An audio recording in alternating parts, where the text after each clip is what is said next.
कलयुग में भी क्यों नहीं टूटा राम सेतु।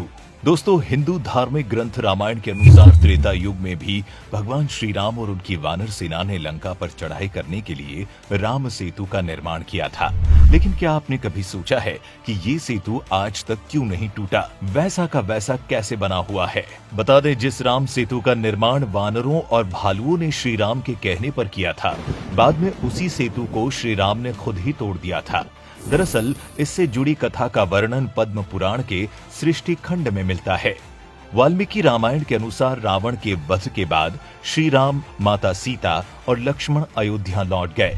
अयोध्या का राजा बनने के बाद एक दिन भगवान राम को विभीषण का विचार आता है और वो उनसे मिलने के लिए लंका जाने पर विचार करते हैं।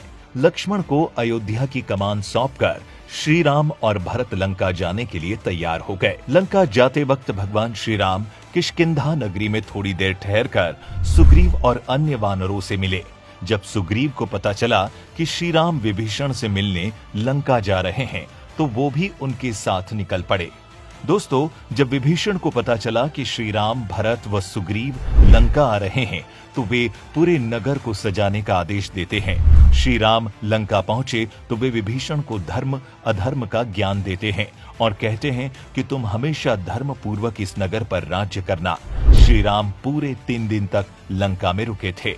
जैसे ही भगवान श्री राम अयोध्या जाने के लिए पुष्पक विमान पर बैठते हैं, विभीषण उनसे कहता है कि भगवान, आपने जैसा मुझसे कहा है, ठीक उसी तरह मैं धर्म पूर्वक राज्य करूंगा। लेकिन इस पुल के रास्ते जब मानव यहाँ आकर मुझे परेशान करेंगे, उस समय मुझे क्या करना चाहिए? बस फिर क्या था, विभीषण के ऐसा कहने पर श्री राम ने अपने बाणों से राम सेतु के पुल के 2 टुकड़े कर दिए।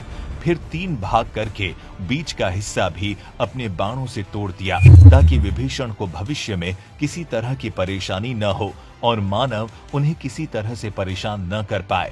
दूसरों की इतनी फिक्र करने के कारण ही तो उन्हें मर्यादा पुरुषोत्तम कहा जाता है। दोस्तों, वैज्ञानिकों का मानना है कि नल और नील शायद जानते थे कि कौन सा पत्थर किस प्रकार से रखने से पानी में डूबेगा नहीं और दूसरे पत्थरों का सहारा भी बनेगा।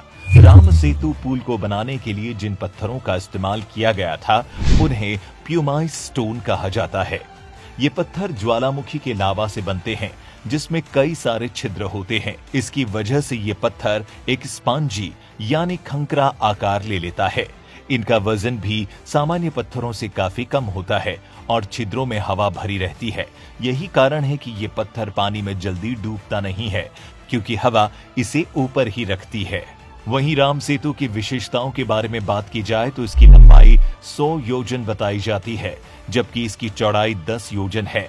वहीं नासा ने राम सेतु की कुल लंबाई 48 किलोमीटर बताई। नासा के अनुसार ये पट्टी नुमा दिखाई पड़ता है। नासा, इसरो, IIT जैसे कई संस्थानों ने ये तो पता लगा लिया है कि ये पत्थर प्यूबिक मटेरियल से बना है। इस रिसर्च में आगे और भी शोध किया जाएगा।